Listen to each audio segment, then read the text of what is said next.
Il n'y a rien à faire les gars. Oh, cette petite mèche de taureau là, laissez tomber, de toute manière j'en peux plus. Je transpire, il fait trop chaud dans cette pièce. On va l'appeler Renée. Renée, elle a pas envie de se mettre en place, c'est pas grave.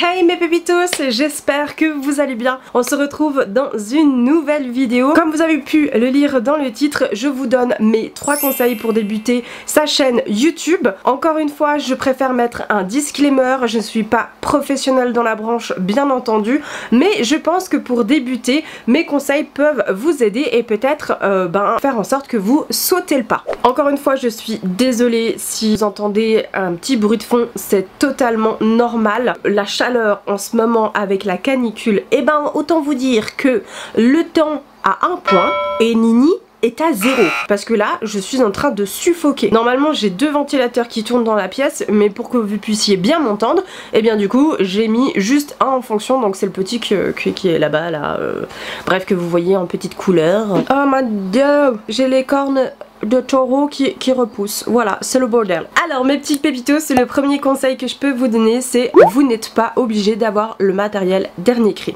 En effet, on n'est pas obligé d'avoir des vidéos d'extrême qualité. Beaucoup de grands youtubeurs pourront vous dire qu'ils ont débuté soit par filmer avec leur téléphone, leur caméra d'ordinateur ou autre. Enfin bref, vous avez très bien vu que certains n'ont pas une qualité incroyable, mais ils se sont dépatouillés avec les moyens du bord. Pourquoi est-ce que je vous dis ça? Déjà parce que cela demande un coût de mettre de l'argent dans quelque chose, dans un matériel performant, et surtout pour certains d'entre vous, vous n'avez pas cet argent. Donc déjà débutez en fait par les moyens du bord, filmez avec votre téléphone, avec un appareil photo si vous en avez un, et après au fur et à mesure vous investissez si vous voyez que votre chaîne YouTube prend de l'ampleur. Voilà, je vous dis pas que il faut absolument pas acheter une caméra etc ou quoi hein, ou que sais-je. Je dis juste que il faut trouver une autre utilité, soit à votre appareil photo, soit à votre GoPro, je sais pas avec quoi vous allez filmer, mais si on parle d'appareil photo, il faut savoir si vous allez faire de la photo avec ou bien l'utiliser pour d'autres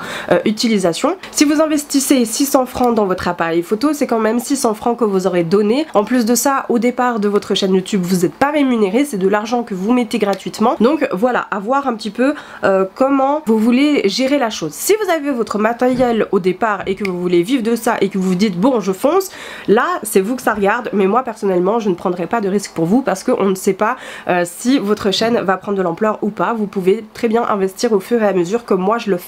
Déjà débuter par un petit appareil photo random et puis ensuite vous performez. Le seul véritable conseil que je peux vous donner en débutant vos vidéos, c'est tout simplement primer le son. Pourquoi est-ce que je vous dis ça? C'est parce que tout simplement avoir une image un peu moins qualitative mais un son très qualitatif, c'est plus sympa à regarder plutôt que l'inverse. Essayez, vous pouvez aller voir des vieilles vidéos sur YouTube quand vous voyez genre une image qui est un petit peu moins fun entre guillemets, qui est un peu pixelisée etc, mais que vous avez un son qui est vraiment très qualitatif, c'est plus sympa pour l'oreille. En revanche, si vous faites l'inverse, vous verrez que tout simplement là ça ne va pas. Donc mes petits pépitos, le conseil numéro 2 que j'ai envie de vous donner, c'est tout simplement de soigner la thématique de ces vidéos. Pourquoi est-ce que je vous dis ça? Déjà, il faut savoir que soigner le décor de ces vidéos, soigner la thématique, que ce soit les sujets qu'on aborde ou innovants, et bien du coup ça apporte beaucoup plus de followers, beaucoup plus de personnes qui pourront en fait accéder à votre chaîne et fidéliser peut-être aussi votre chaîne. Vous n'êtes pas obligé de faire un décor de malade comme beaucoup de gros youtubeurs ou alors comme toutes les personnes qui streament. Vous pouvez très bien prendre juste un décor comme moi je l'ai fait, c'est chez moi, c'est ma chambre, voilà. C'est un décor tout simple, c'est sympa, on a l'impression qu'on est à la maison et qu'on discute ensemble. Deuxième chose que j'avais envie de vous parler pour la programmation de vos sujets, moi je vous conseille tout simplement de vous faire un script. Déjà, pourquoi est-ce qu'il faut vous faire un script? Moi personnellement j'aime bien parce que comme ça me donne les termes que je dois utiliser durant ma vidéo, mais aussi parce que tout simplement même si vous avez l'impression que vous allez perdre du temps, en réalité vous allez en gagner au moment du tournage. Pourquoi est-ce que je vous dis ça? Tout simplement parce que parfois on peut arriver devant la caméra et tout d'un coup on perd ses mots, comme moi, hein. Généralement je fonctionne beaucoup comme ça, où je perds mes mots, je balbutie, je sais plus quoi dire, et tout d'un coup je me perds dans ce que j'avais envie de balancer à la caméra et je suis comme ça genre en mode Et ça, vous allez voir au moment du montage, au niveau des rushs,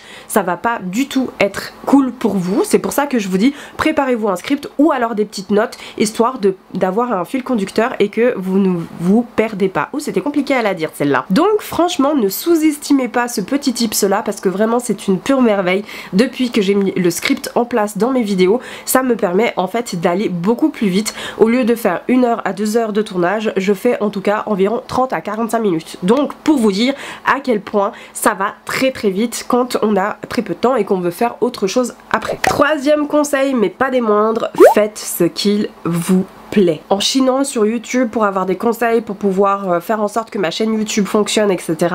Même si j'ai une petite audience, elle fonctionne plutôt bien et je trouve que elle commence à avoir une audience engagée. Donc c'est un peu le but en fait que vous voulez faire, c'est attirer du monde, mais avoir une audience engagée auprès de vos vidéos. Sinon, j'allais dire les vidéastes, pas du tout. Les youtubeurs n'auraient pas autant de notoriété que maintenant. Là je me suis égarée.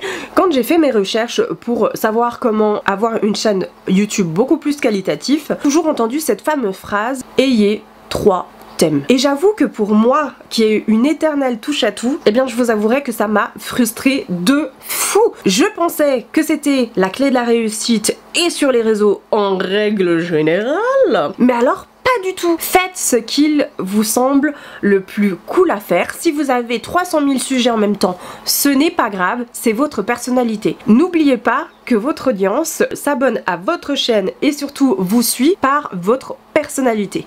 Je sais que ça a été très compliqué pour de nombreux youtubeurs de montrer leur personnalité, parce que au départ on est toujours un petit peu réticent, on est toujours un petit peu timide, et au fur et à mesure qu'on fait des vidéos régulières, il faut rester régulier dans son travail, ce qui est normal, on peut montrer plus facilement sa personnalité et on se lâche un petit peu plus. Par expérience personnelle, c'est vrai qu'au départ, montrer sa personnalité, ça peut être très compliqué.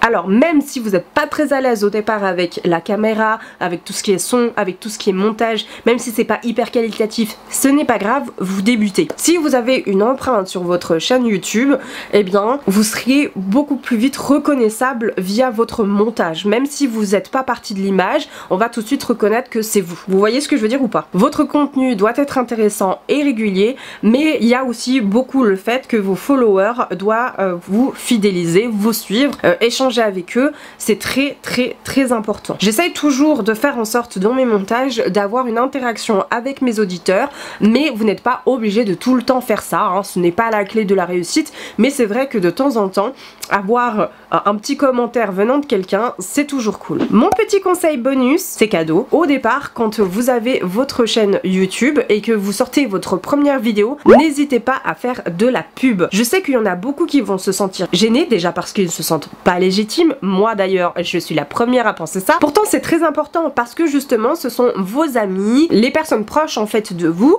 qui vont déjà regarder un petit peu ce que vous faites. Donc aussi ça va faire grossir votre chaîne, mais aussi potentiellement vous faire de la pub. Donc n'hésitez pas vraiment à faire de la pub autour de vous. Si vous avez d'autres réseaux, de les mettre dans le lien de description. D'ailleurs les miens sont toujours là, et surtout de les partager, que ce soit sur Instagram en story, que ce soit sur votre page Facebook, tous les réseaux que vous avez, n'hésitez pas à les mettre en avant. Voilà mes petits pépitos, je sais qu'il y a énormément de conseils pour débuter sur une chaîne YouTube. À mon avis, c'était les 3 principaux qu'il fallait mettre en avant. Dites-moi si vous allez vous lancer et rentrer dans la grande aventure qu'est une chaîne YouTube. N'hésitez pas à me suivre sur tous mes réseaux, les liens sont en description.